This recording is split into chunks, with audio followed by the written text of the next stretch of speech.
So I'm sitting here with Marty Dodson, and he is coming to us from Nashville. Yeah. All right. Um, Marty, you spent your very early years in California, but then at a young age, you moved to Tennessee, Right. or your family moved you to Tennessee, and that's where you stayed put. And so you've been watching the industry there and a part of the industry there for a very long time. I have. Yeah, I was actually very intimidated growing up because everybody working on our cable and air conditioner and waiters and waitresses were all songwriters or artists. And so Yeah. I didn't try it at first actually because I was so intimidated. And I think that's an awesome point because many folks who enjoy songwriting have expressed that, gosh, I'm a late bloomer, or how could I possibly get started writing songs when I'm 35, 45, 55? What do you think about that? Well, I was 32 or 3 and I had 2 kids and so it was a scary jump for me. Um, I think I just had a little more courage at that age than I did at 19 or so to try to figure it out, um, but I'm a huge believer that, if you've got songs in you that it's never too late to work on the craft and learn how to turn your songs into songs that other people relate to. Okay, and that's where we're going with our chat today. And just for a little background, Marty, I have a sheet here because I couldn't possibly remember all the people that you've had songs recorded with. Many big artists, including Rascal Flatts, Billy Currington, Carrie Underwood, Blake Shelton, Big and Rich, Kenny Chesney, and then there's some other ones, Plain White Tees, Saving Jane. Mm-hmm. Interesting. Did those come about the same way as, is this typical in Nashville through a publishing deal? Your publisher, pitched them to the artist. Did you get those in the same manner? No, actually, the Plain White Tees, I was playing a show at the Bluebird Cafe, and a guy came up to me afterward and said, "Hey, I really love your lyrics. I'm an artist. Would you be interested in writing?" And it was the lead singer for the Plain White Tees. And he had been there with a friend of his just watching the show. And so we wound up writing 3 songs and they cut 2 of them. So that was just kind of a random chance thing. And then the Saving Jane stuff's even weirder. I got a message one day on Facebook from a woman named Marty Dodson who said, "Hey, I think we're name twins. We should try to write a song sometime." And I was like, "Oh, I don't even, who is this person?" And I researched and found out she was the lead singer for Saving Jane. And we have the same name. Our birthdays are 3 or 4 days apart. It's a very weird circumstance, but simply because we had the same name, she reached out and we became really good friends and write together a good bit. So in both, I think both of those stories, though, you put yourself out there so that you could be found.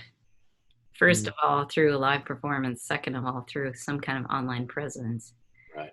That's pretty cool. Okay. At this time, though, where people are not able to tour, not able to leave their living room, what can we do? And so there's a lot of creatives right now who might be feeling like, well, I could use the time to write. Mm-hmm. Yeah.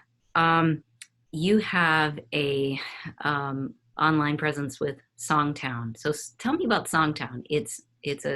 I want to call it a school, but maybe you have another way of referring to it. Yeah, we always say we focus on coaching, community, and connection. So I would probably describe it as a school and take our classes.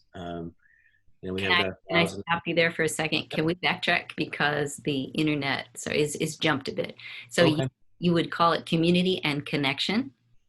Community and coaching are probably the 2 big things that we focus on. So we have a huge community of songwriters from all over the world, and we provide a lot of content. And we sort of divide our content into content for people that want to get into the business of songwriting, so that people are trying to get cuts or trying to get a staff writing deal or be an artist. And then we have another side that's just sort of for people who want to learn how to be better songwriters, because we have people who want to write a song for their wedding and they want it to be great, or they want to be able to perform at their local coffee shop and that kind of thing, you know. So we focus on both sides of that, people who want to be pro songwriters and people who just want to be better songwriters. And it came about because my partner in SongTown, Clay Mills, and I had run into a woman who had been ripped off in Nashville. And we were talking about what a horrible thing was done to her. And, you know, we started investigating what was online, and we realized that so much of what was online was just hype of, you know, get your songs in front of Nashville producers, or, you know, be a star instantly, and that kind of thing. And there was really not a whole lot of information and education from people who had actually been successful as songwriters. So we decided, we jokingly said, what if we start a business and say, we're going to tell people your songs are not great, but here's how you can make them better. Instead of telling them, you know, your songs are awesome, let's get them to all these people and just pay us $500, you know. And so we kind of built this community on people who want to learn to get better. And our motto is sort of that the answer to every problem you're having with your songs is that you need to write a better one. Ain't that the truth? I love the idea of community because there's no better way to get positive feedback too on what we're doing right than when you're in a community of other people. So you can start to understand what's working for you, right? What you do well in your craft. Yeah. And then real tools. So there are plenty of writers out there who say that they don't like to think about craft when they write. And I think it does keep some people along the lines of, well, you can't teach people to write songs, which would kind of be pretty depressing to me, because then you really can't measure your growth or even expect to get better. So what kinds of things do the writers that you enlist to help teach some of these things and coach, what kinds of things do they talk about and that lead to growth in the writers you work with? Well, first of all, I will say if you looked at my early songs, you would say this guy has no chance. You know, they were just like super personal. Other people couldn't relate to them, and they just weren't well crafted. And I had a mentor who signed me to my first publishing deal and taught me how to write, and taught me how to make my songs, how to take my songs and my stories and turn them into songs that other people could relate to. Yeah. And so I'm a huge believer that you can teach that, you know, and I think it's kind of like golf. Not everybody that takes golf lessons is going to become a pro, but they'll enjoy golf more because they'll get better, you know. And I think that's true with songwriters too. I think there's a lot of things you can do to get better. And, you know, I have also seen in Nashville that I think hard work trumps talent a lot of times, you know. So I feel like I've seen a lot of people that were super talented not succeed because people were outworking them, you know. So I think there's a lot a songwriter can do to help themselves succeed.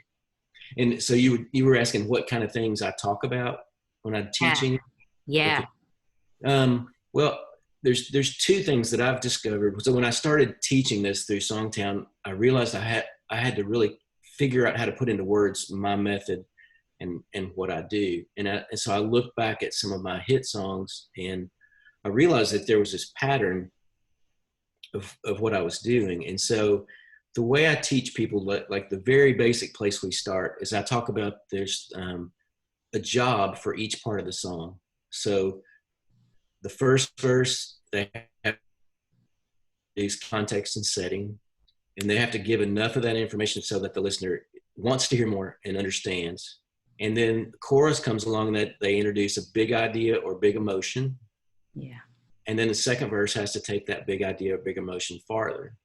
Yeah. And I think that's where a lot of people struggle, because they kind of reword the first verse to make a second verse, instead of looking at it like, no, I've got a job to do with this second verse, you know, I've introduced this big thing, so I have to take it farther. So I start there with them. And then I talk about blueprinting a song, and I wrote a book called Song Building where I go into this whole thing. But I look at it like if I can boil it down to one sentence of what I want to communicate in each piece of the song, then it really makes writing the song easy.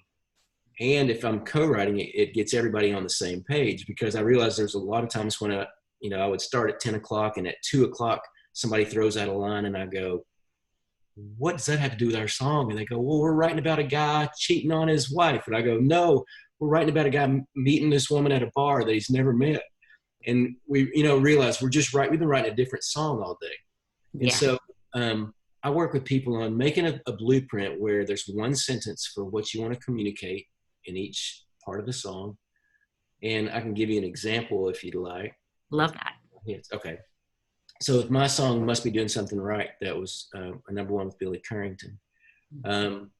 Our big idea for the first verse was women are hard for men to understand. And so the song starts, a woman is a mystery a man just can't understand. Sometimes all it takes to please her is a touch of your hand. Other times you got to hold her all night long. So we just said our big statement in a little more creative way than the way we had it on our blueprint. And then we fleshed it out.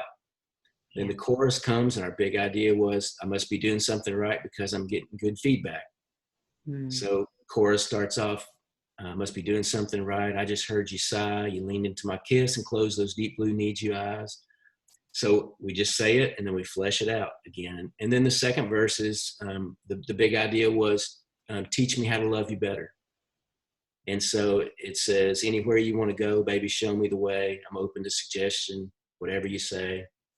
So that's just kind of my method simplified of like, I just come up with this one statement of what I want to communicate. Usually I say it near the start of that section, and then I just flesh it out. So like I say this, and then I tell what that means. And I say this, and I tell what that means.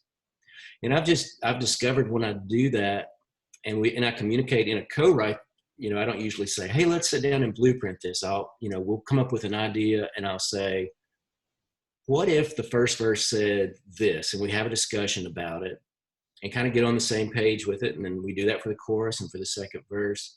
And by the time we do that, we've got this really clear idea of where we want to go.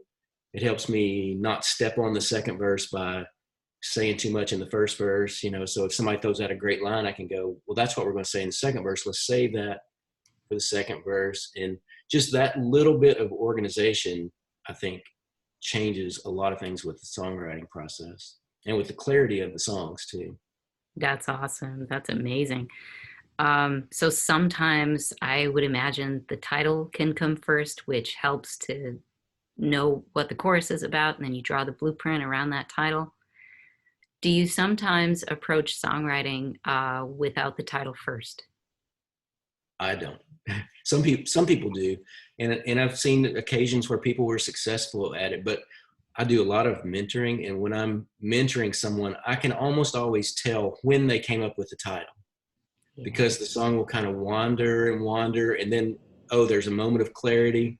Then it starts pointing to the title.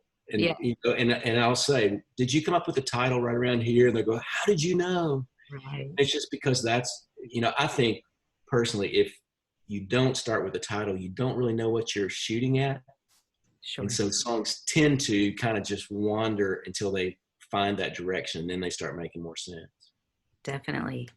One thing that feels really empowering as a writer talking to you is the idea that I no longer have to just sit and receive feedback and not really know what to do with it, but accept it, which is often the case when we pitch our songs.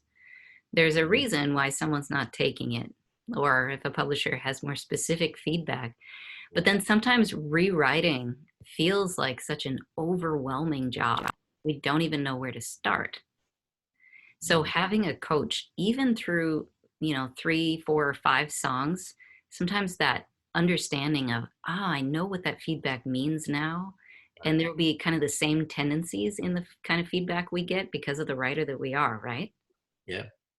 So I recently filmed a series for SongTown members on what to do with feedback, because we have so many people that are just frustrated, and they're like, this person loves it, this person hates it, and they're just really confused about it. But Yeah. yeah, I think that, to me, the biggest thing you can learn from feedback is, like you said, what are my tendencies? And then I can watch for those things all the time, so I can, if I know I tend to kind of let things fall apart in the second verse, I can really pay attention to that, or if I know I tend to be confusing when I move through time in a song, I can watch that. So I encourage people to make a little checklist of tendencies that that you kind of get a lot in your feedback, and Yeah. then to use those as a guide every time you rewrite.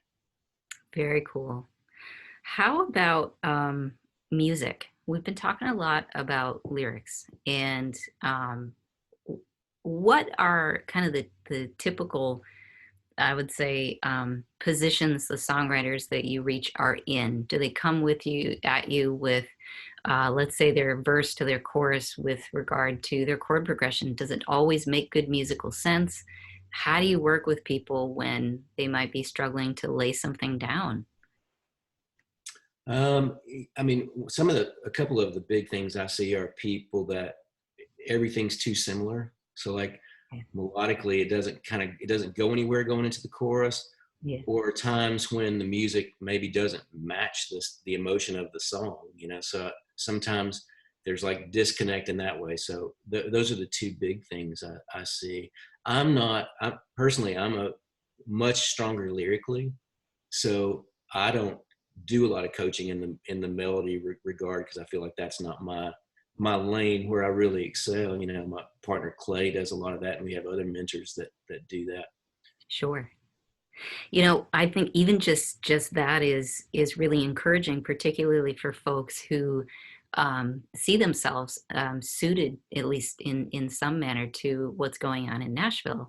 Is it's okay to find collaborators that can complement your strength. So whether you come at this from the musical space, or if you're coming at it, and Nashville will tend to make us all into lyric writers over the years, Mhm. because it is such a critical part of Yeah. songs there. But I see from Songtown, it sounds like part of the drive is to find effective collaborators for people.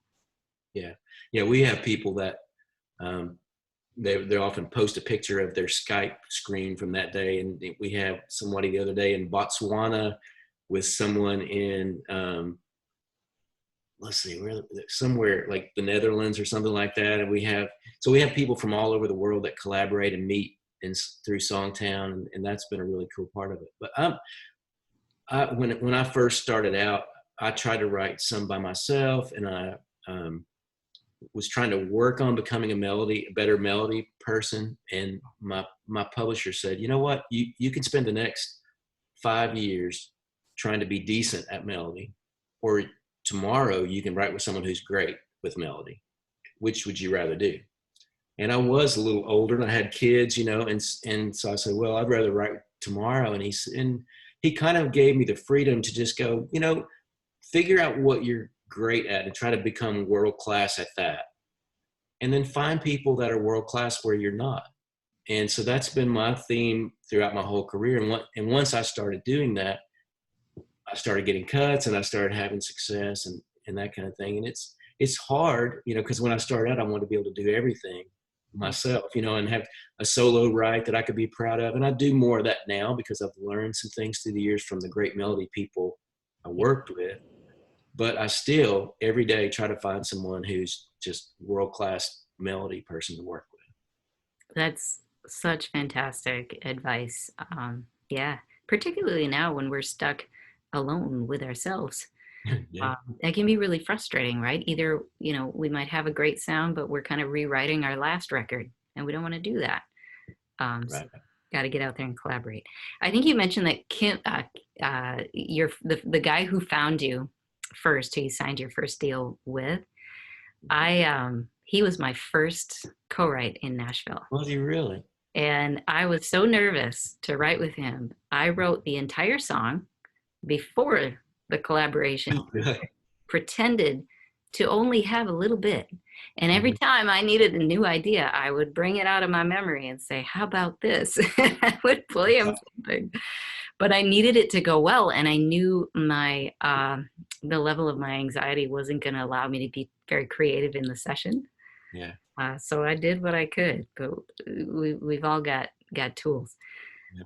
I think that's really encouraging what you're doing with SongTown, and I wanted people to know that it's out there if it suits their process and what they envision, because the world is getting smaller and smaller, and through technology, you might be able to live in Michigan and get started understanding what the Nashville industry sound and publishers there might be ready to hear, and how to write that.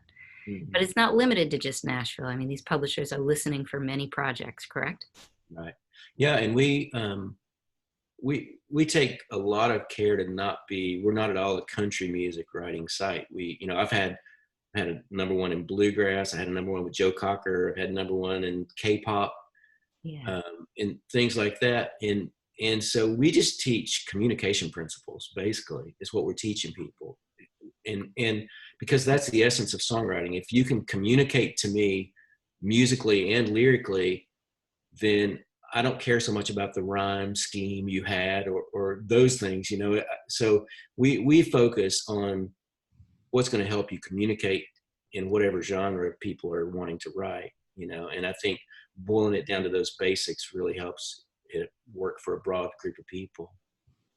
that's awesome.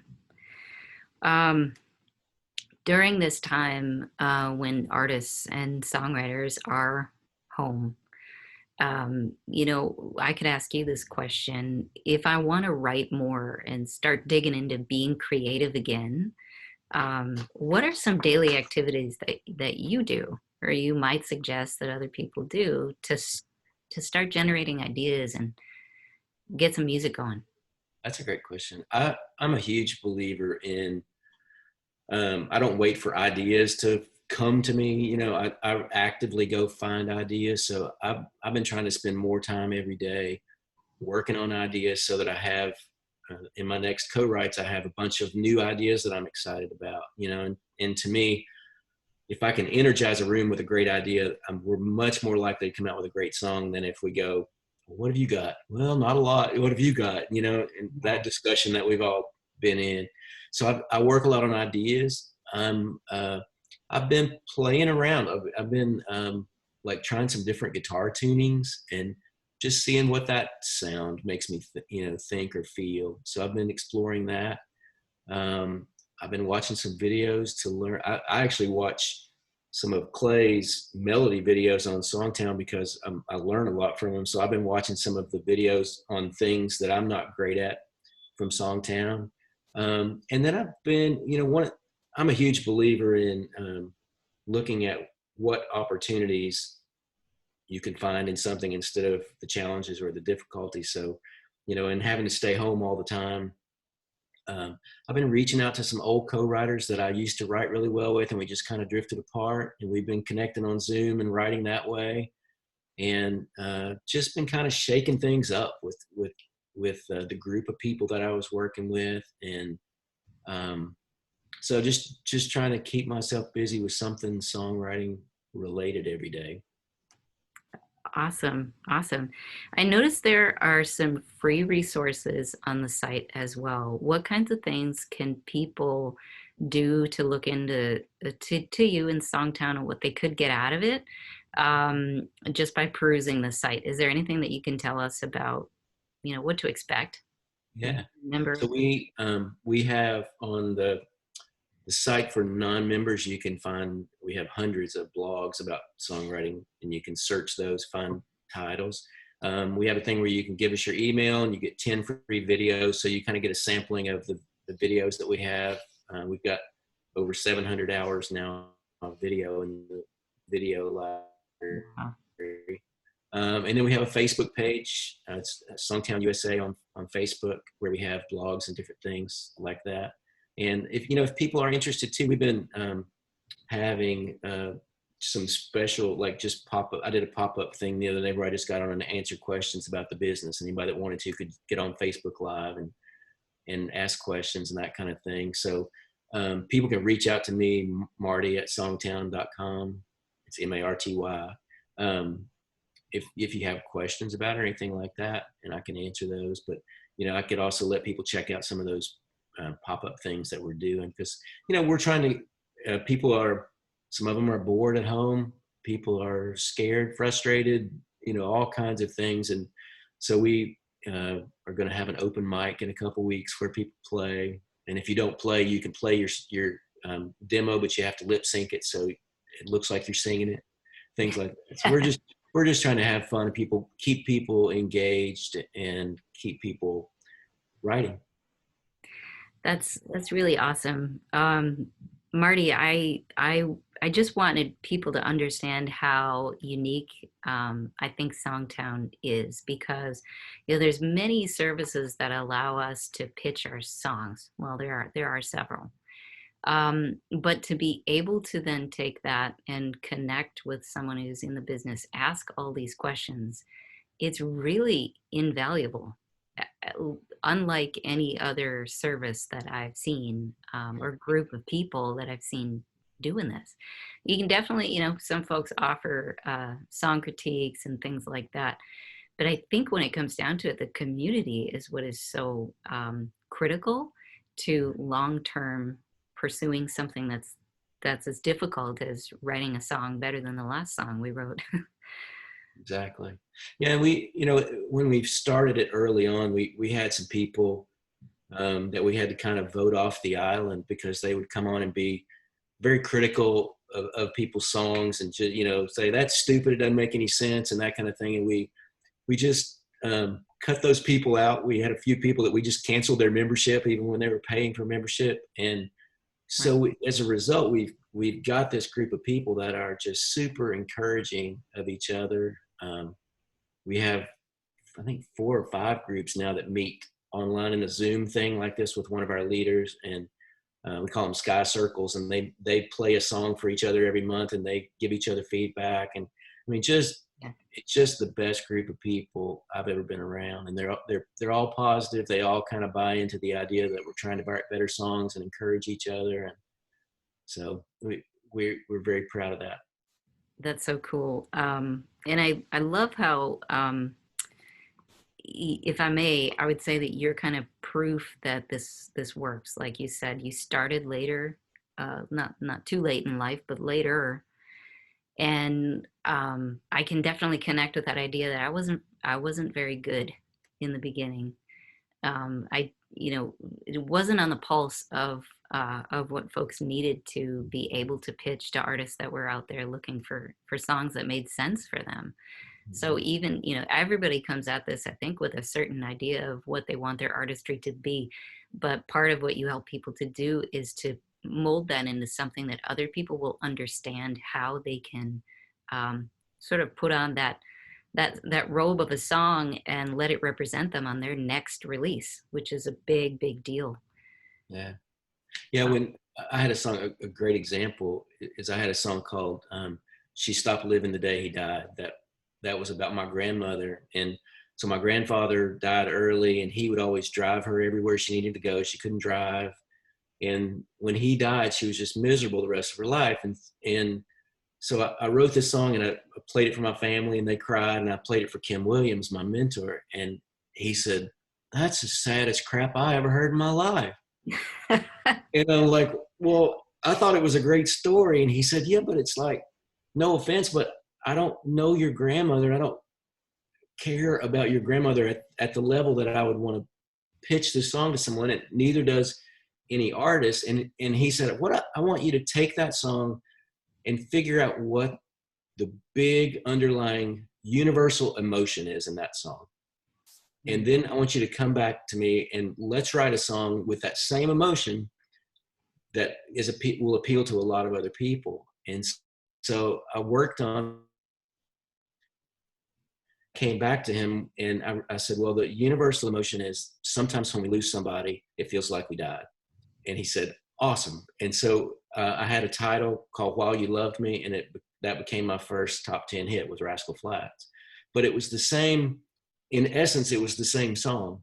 And it was inspired by the song about my grandmother, but it was just taking it and putting it into a vehicle that lots of people could relate to instead of just one my family could relate to.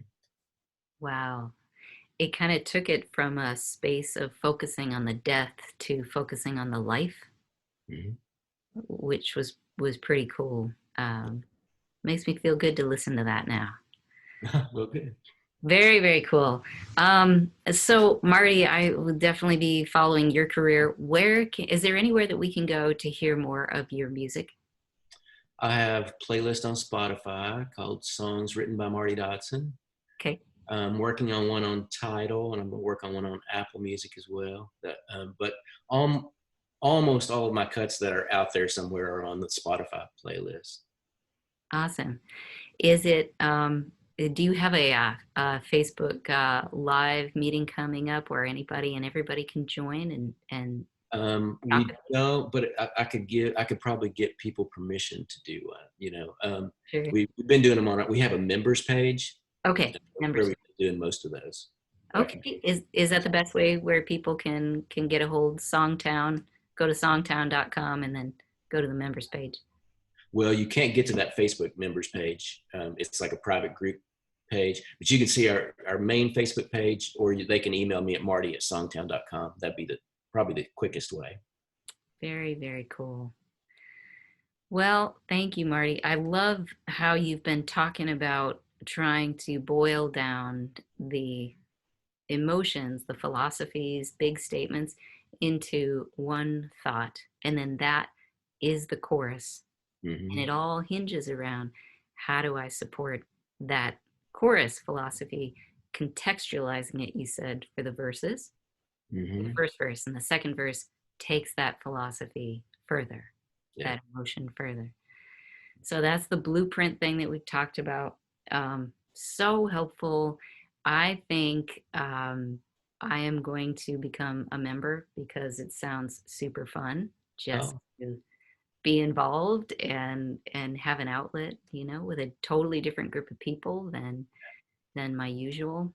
Um, Thank you so much, oh, thank you. Marty, and I look forward to hearing more tunes out of you. Thank you. It's great to meet you. You too. Take good care. Thank you, you too. Bye bye.